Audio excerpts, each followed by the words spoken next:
Om Namo Bhagavate Vasudevaya. Om Namo Bhagavate Vasudevaya. Om Namo Bhagavate Vasudevaya.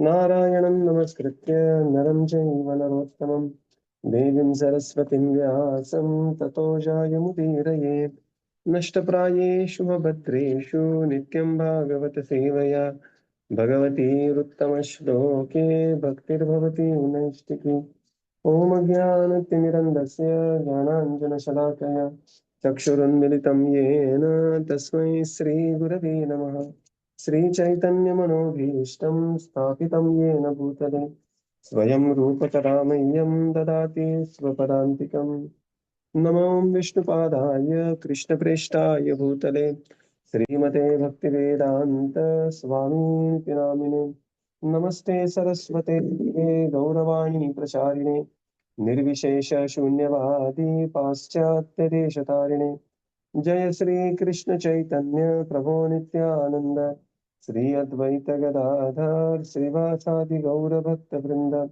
Hare Krishna, Krishna Krishna, Hare Hare, Hare Rama, Rama Rama, Hare Hare. Hare Krishna, reading from Śrīmad Bhāgavatam. By His divine grace, A.C. Bhaktivedanta Swami Srila Prabhupada ki jai. We are reading from Canto 4, chapter 18, Pṛthu Mahārāja milks the planet Earth. So we are in the section where different personalities were made into calf, and planet Earth was awarding different milk in the form of herbs and grains, Vedic hymns, somaras, musical art and beauty, kravya, siddhis, art of flying, poison, grass, flesh, minerals, and so many different things.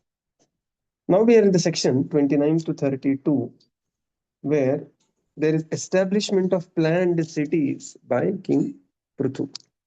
So now Pṛthu Maharaj, when things are already in place, he is going ahead with city planning.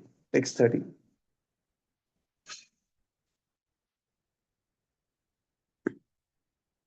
अथास्मिन् भगवान् वैन्यः प्रजानां वृत्तिदः पिता निवासान् कल्पयां चक्रे तत्र यथार्हतः. Translation. To all the citizens of the state, King Pṛthu was as good as a father. Thus he was visibly engaged in giving them proper subsistence and proper employment for subsistence. After leveling the surface of the globe, he earmarked different places for residential quarters in as much as they were desirable. Hare Krishna. Here, to all the citizens, King Pṛthu was as good as father. Vrittidha Pita. Bhagavan Vainyah. So he is the incarnation of the Supreme Lord, Bhagavan Vainyah.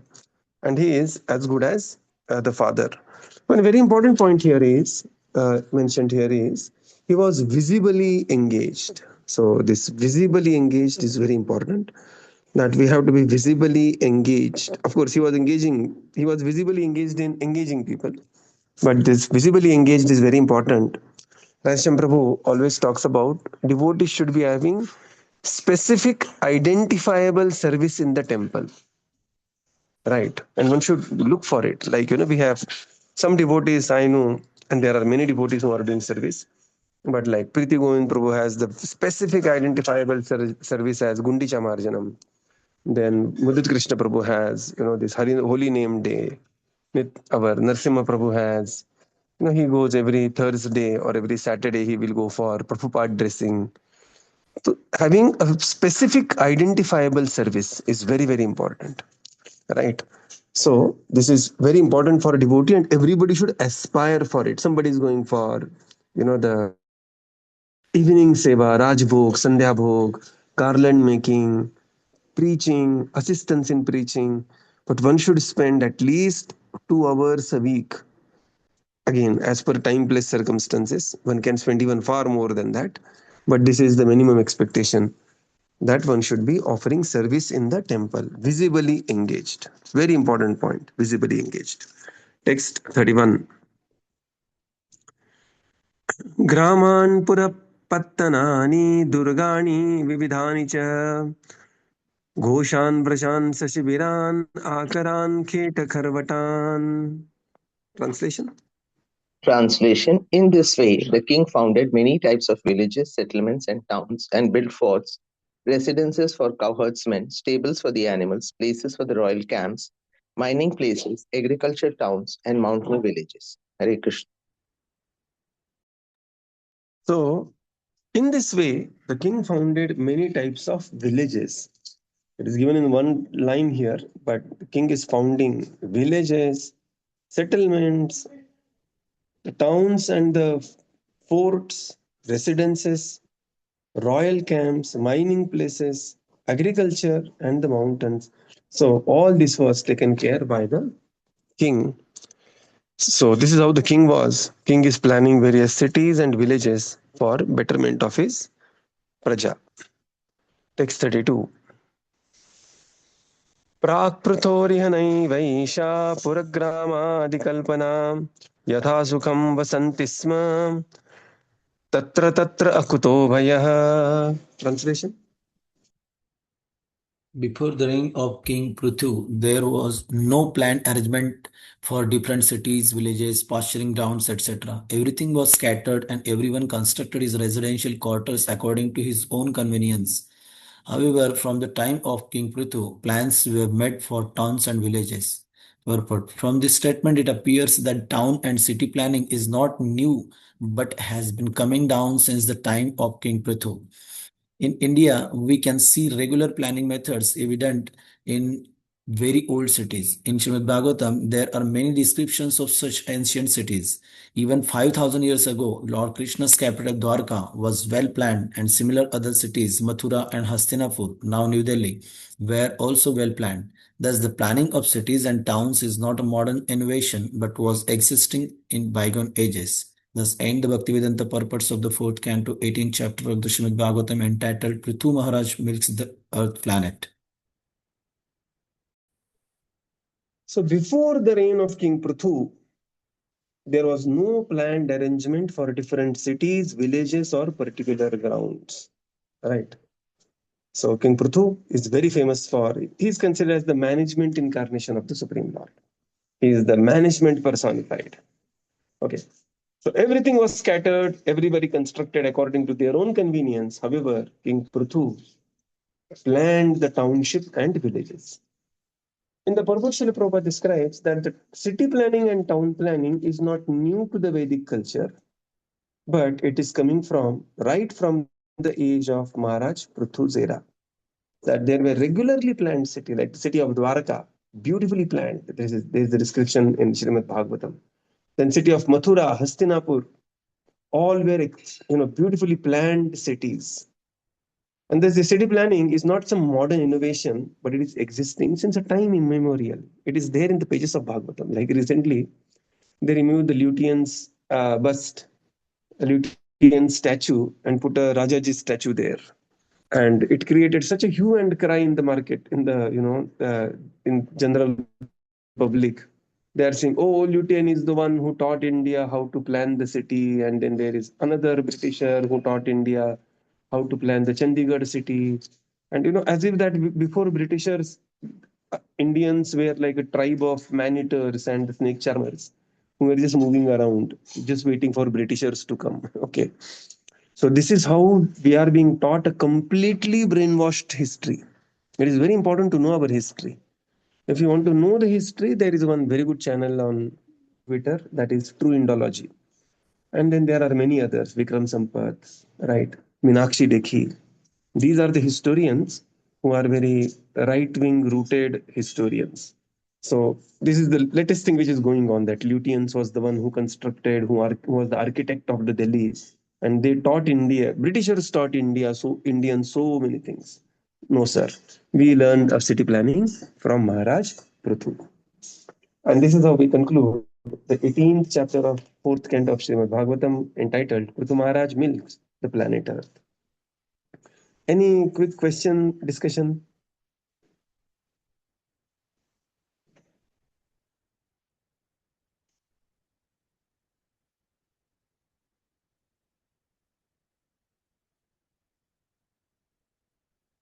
So the fourth canto typically, is divided into four parts.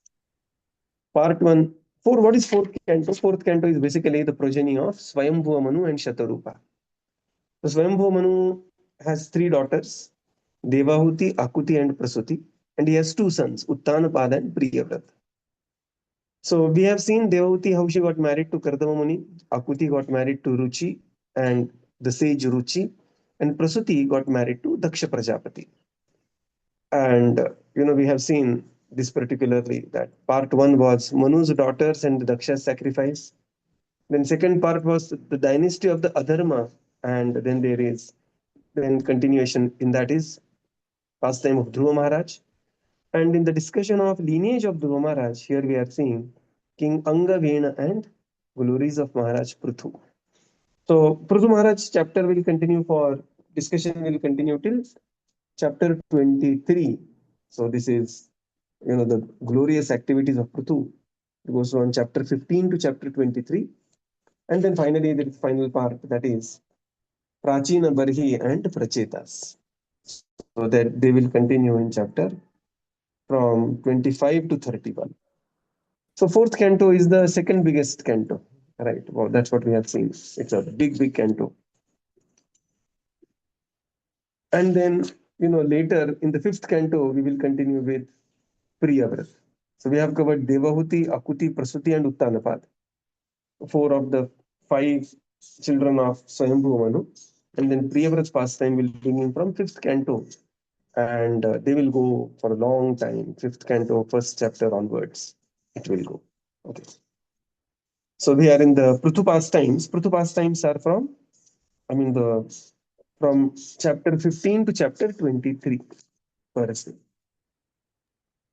Yeah, so Hare Krishna Prabhu. Prabhu, you said yes. Akuti's pastime also. I try to understand where did Akuti Akuti. was very briefly covered in the first.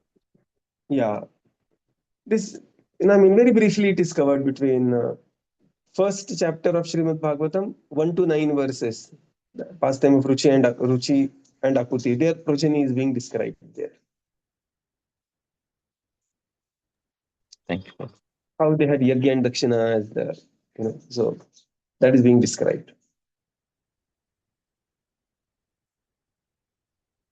So now we move on to 19th chapter, King Pṛthu's 100 horse sacrifices. This chapter is divided into three sections, text 1 to 9. This is performance of Ashwamedh Yajña by Mahārāja Pṛthu. This is text 1 to 9. Ashwamedh Yajña by Pṛthu Mahārāja. I'm going slow because some devotees write it also. Text 10 to 25. Here, the Indra creating the disturbance, because Pṛthu Mahārāja is going to become Shatakratu when he completes the 100th Yajña. And that is the qualification where somebody can become Indra. And Indra feels very threatened by this 100th Yajña. And thus, Indra steals sacrificial horse and try to create some vigna in his in the sacrifice, 100th sacrifice. So that is 10 to 25. And then 26 to 42. What happens is very interesting thing. Pṛthu Maharaj is sending his son, and Indra is taking various shapes of different sages. And it is said that that is the origin of so many different apasampradaya, because it is, the pretense by Indra created the apasampradaya. And finally, Pṛthu himself gets up from the sacrifice. But the Brahmanas say that, no, Maharaj Pṛthu, you don't have to do this. We will pull Indra. Forget horse. We will put Indra only in the sacrifice.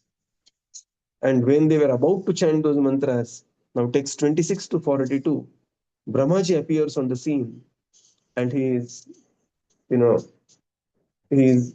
asking Pṛthu Maharaj and the priest not to kill Indra, because Indra is also, a devotee of the Lord, maybe Sakam Bhakta, but he is also a devotee in his own right.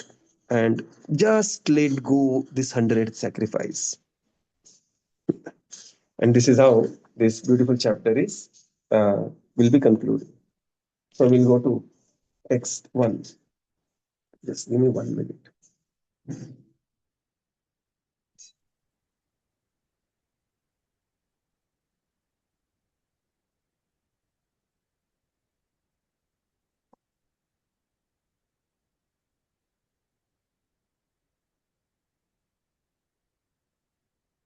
Yeah. So chapter 19, King Pṛthu's 100 horse sacrifices. So we are in section 1 to 9, where Ashwamedh Yajñas by Mahārāja Pṛthu are being described here. Maitreya uvacha अथादिक्षत् राजा तु हयमेध शतेन सह ब्रह्मावर्ते मनोक्षेत्रे यत्र Prachi Saraswati. Translation. The great sage Maitreya continued, My dear Vidura, King Pṛthu initiated the performance of 100 horse sacrifices at the spot where the river Saraswati flows towards the east. This piece of land is known as Brahmavarta, and it was controlled by Svāyambhuva Manu. Yeah. So now, Pṛthu Maharaj, he began to initiate 100 Ashwamedha Yajñas. Hayamedha Shatena. Hayamedha means Ashwamedha. And he initiated 100 sacrifice, 100 yajñas. And the tract of the land is also known Brahmavarte Manokshetre Yatra Prachi Saraswati. Prachi is the eastern direction. Right? Somebody's name is Prachi. So the meaning of Prachi is the eastern direction. Saraswati, where Saraswati flows towards the east, known as the region of Brahmavarta. This is where he began his sacrifices. Text 2. Tadabhipretya Bhagavan Karmat Atishayam Atmanah Shatakraturnaman Rushe Prutho Yajña Mahotsavam. Translation. When the most powerful Indra, the king of the heavens, saw this, he considered the fact that King Pṛthu was going to exceed him in fruitive activities. Thus, Indra could not tolerate the great sacrificial ceremonies performed by King Pṛthu. Purport: in the material world, everyone who comes to enjoy himself or lord it over material nature is envious of others. This envy is also found in the personality of King of Heaven, Indra.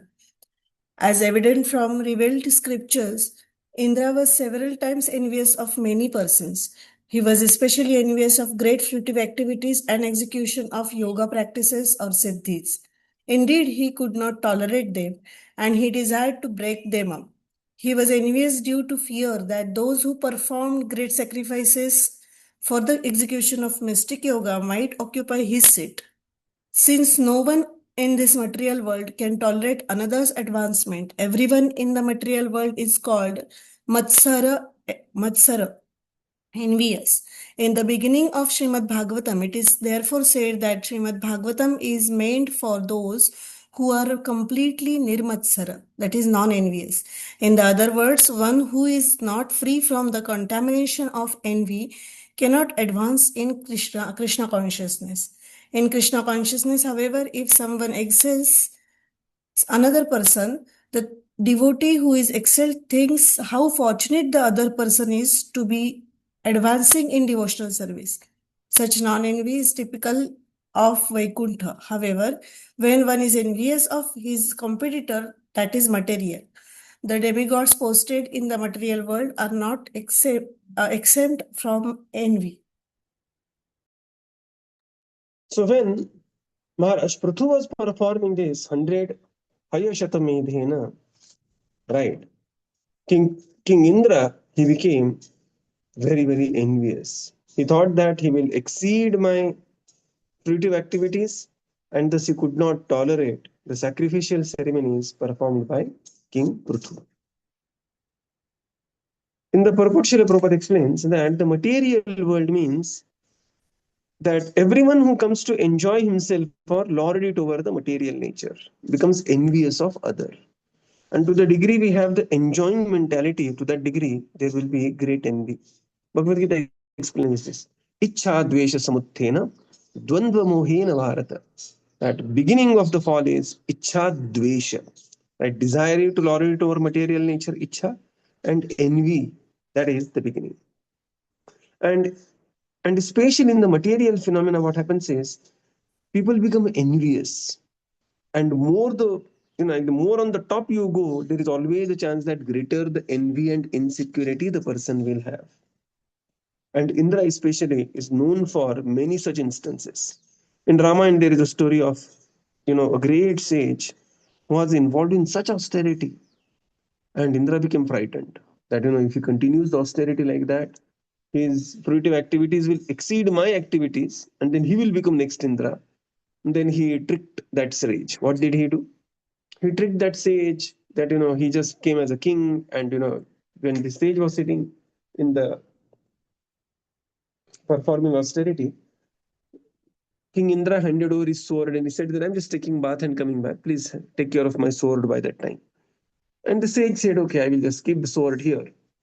And King Indra went to take bath and he never came back. He went. And then now the sage remained with the sword and he was thinking that I cannot lose the sword. So he was constantly keeping the sword.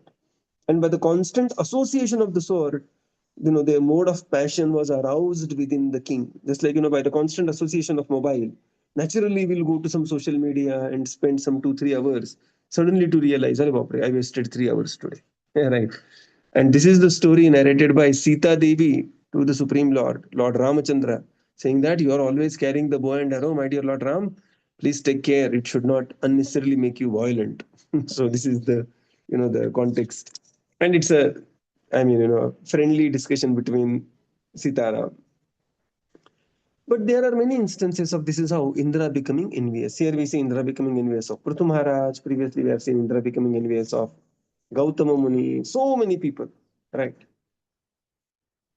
Further, Srila Prabhupada writes, generally the envy comes within the same field of activity. Say somebody is a great architect. He will not become envious of dentist. Okay. The architect will become envious of another architect.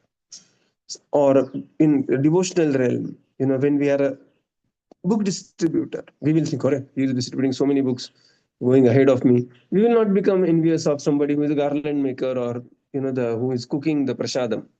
So the envy generally comes within the same field, and one has to be very careful. And therefore, in the material world, everybody is called as a matsara.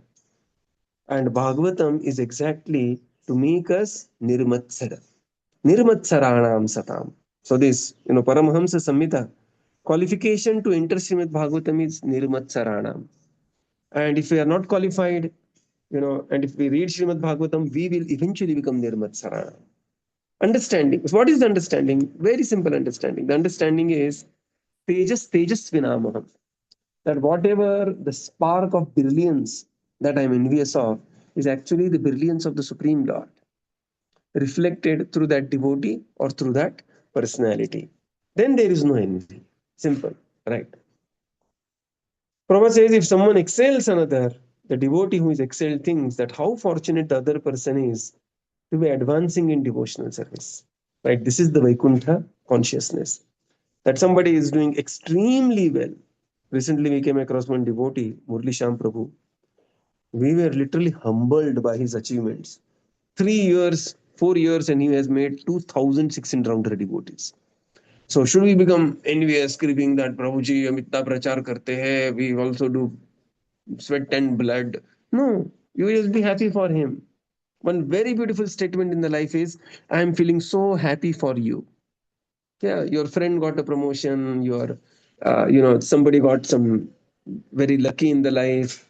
Why to be envious? Just be, I am so happy for you.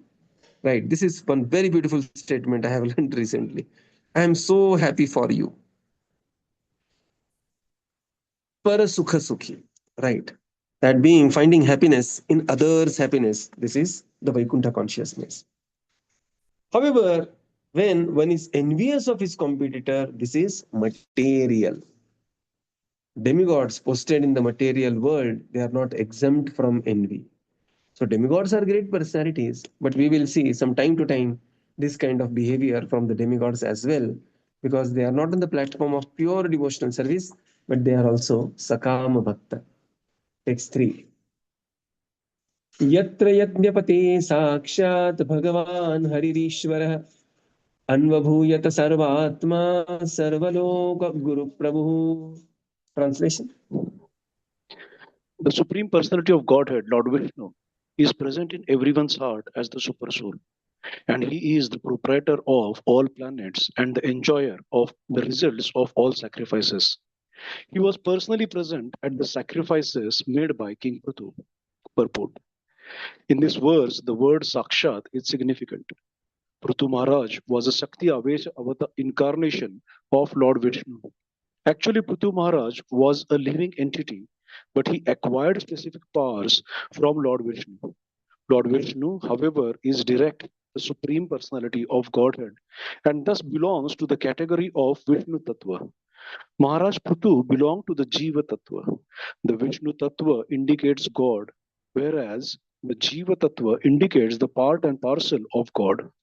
When God's part and parcel is especially empowered, he is called Shakti Avesha Avatar. Lord Viṣṇu is herein described as Harir Ishvara. The Lord is so kind that he takes all miserable conditions away from his devotees. Consequently, he is called Hari. He is described as Ishvara because he can do whatever he likes. He is the supreme controller. The supreme Ishvara, Purushottama, is Lord Krishna. He exhibits his powers as Ishvara or the supreme controller when he assures his devotee in Bhagavad Gita 18.66, abandon all varieties of religion and just surrender unto me. I shall deliver you from all sinful reaction, do not fear. He can immediately make his devotee immune from all the reactions caused by sinful life if the devotee simply surrenders unto him. He is described herein as Sarvatma, meaning that he is present in everyone's heart as the super soul, and as such he is the supreme teacher of everyone. If if we are fortunate enough to take the lessons given by Lord Krishna in Bhagavad Gita, our lives immediately become successful. No one can give better instructions to human society than Lord Krishna. Hare Krishna. Yatra yajñapati sakshat. And whenever the yajñas were performed by this, the Sakshat Lord Viṣṇu, who is the super soul, Sarvatma, who is, what happened? Anvabhuyat. Now look at the meaning of Anvabhuyat. Anvabhuyat means the Supreme Lord became visible in all these beautiful yajñas performed by Mahārāja Pṛthu. In the purport, Srila Prabhupada explains the word Sakshat is very significant. Pṛthu Mahārāja is Shaktavesha avatar, incarnation of Lord Viṣṇu. Pṛthu Mahārāja is Jiva Tattva, but very specifically empowered to take care of the management. So there is a Viṣṇu Tattva and a Jiva Tattva. Viṣṇu Tattva is the Godhead, and Jiva Tattva or Viṣṇu Tattva is the Swamsha, and Jiva Tattva is the Vibhinnamsha, separated part and parcel of the Supreme Lord. So, but when such Jiva is very highly empowered, he is called as Shaktavesha Avatar, like Narada Muni's Shaktavesha Avatar, extremely empowered to, spread devotional service. Srila Prabhupada is called as Shaktavesha Avatar in the modern context. Not that he becomes God, that is never the case, but very empowered to spread Krishna consciousness all over the world. Can you imagine? 500 million Bhagavad Gitas are being distributed in almost like 90 languages put together. 500 million Bhagavad Gitas, 55 crore. So this is not humanly possible tasks. They are Jiva Tattva, but they are specifically empowered, and therefore they are called as Shakti Avesh Avatar. Then Srila Prabhupada mentions about Hari Ishvara. Hari means the Supreme Lord who takes away all the miserable conditions from the life of his devotee, and therefore the Lord is called as Hari. Hari Ishvara. And he is Ishvara. Ishvara means he takes charge of the life of a devotee, and he is the supreme controller. And that's why he orders in Bhagavad Gita, Sarva Dharma Parityajya Mamekam Sharanam Braja. Somebody will say, sir, what about my sinful activities? Aham Tvam Sarva Papepyo Mokshayishyami. Don't fear, Ma Shuchaha. So this is the supreme authority of the supreme controller, Ishvara Parama Krishna Satchidananda Vigraha. So Prabhupada says he immediately makes his devotee immune from all the reactions caused by the sinful life, and the reactions are greatly reduced in the life of a devotee. This is the direct advantage of becoming devotee of the Supreme Lord. He is Sarvatma, he is super soul in everybody's heart. And therefore Prabhupada says, if we are fortunate enough to take lessons from Bhagavad Gita, we will find no better teacher than the Supreme Lord. Vande Krishnam Jagat Gurum. So we will conclude here and continue tomorrow. Srila Prabhupada ki jai. Gaura Bhakta Vrinda ki jai. Thank you, Prabhupada. Thank you, everyone. Prabhupada. Thank you, Prabhuji. Hare Krishna. Hare Krishna, Prabhuji. Just a small question, Prabhuji. Thank you, Prabhuji. Thank you, Prabhuji. Yes, Prabhu. Prabhuji, in the last chapter, we saw the milking of earth, and all of a sudden, we are talking about the 100 horse sacrifices. So, what is the purpose, Prabhuji? If this is covered in the later part of the chapter, it's okay. But I just wanted to understand, like, why we are immediately shifting to this this particular Leela. Here it's about how King Pṛthu Maharaj, look at the appearance of Maharaj Pṛthu. Pṛthu Maharaj became king when everything was a chaos. Citizens have become skeletons. So first thing, he took care of the citizens by providing the natural resources. Then he planned the cities, towns, and the employment for his citizens. And now, for the betterment of continuation of all this, he planned the Ashwamedh Yajña. Thank So you. these Ashwamedh Yajñas are performed for, one thing is of course for the pleasure of the Supreme Lord, and the second thing is to expand the kingdom and have that, the Vedic rule established everywhere. So step by step, Maharaj Pṛthu is, the greatest of the ruler, right? Yes, thank you so much. Hare Krishna. Hare Krishna. Thank you so much. Hare Krishna. Thank you, Prabhupada. Thank you, Prabhuji. Thank you, everyone. Hare Krishna. Yes, Mataji. Hare Krishna. Prabhuji, Hare Krishna. This word we mentioned is Matsara near Matsara. So Matsara means someone envious for other person. But that Matsar affected that person, just like his mind always envious for that person. And because day-to-day life we are in cooking in mandita, we see all the Mahārajas are there, and we always think about that. So they this affected for other person, just like their mind, they can do what is a matsara means what. Matsara means being envious, and it affects everyone.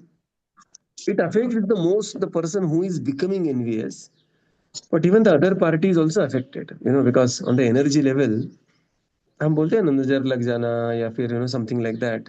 It affects Matsara affects everybody. But it's 99.9999 it will affect the person who is becoming envious. So just like the good vibes will give energy to everyone, similarly the bad vibes will suck the energy. So Matsara is bad for oneself and even for the other person, right? वंदावले माओ passenger पूरी पढ़ना चल रहे हैं पारी क्या Thank you, Prabhupada. Hare Krishna. and இது Thank you, Prabhuji. Hare Krishna.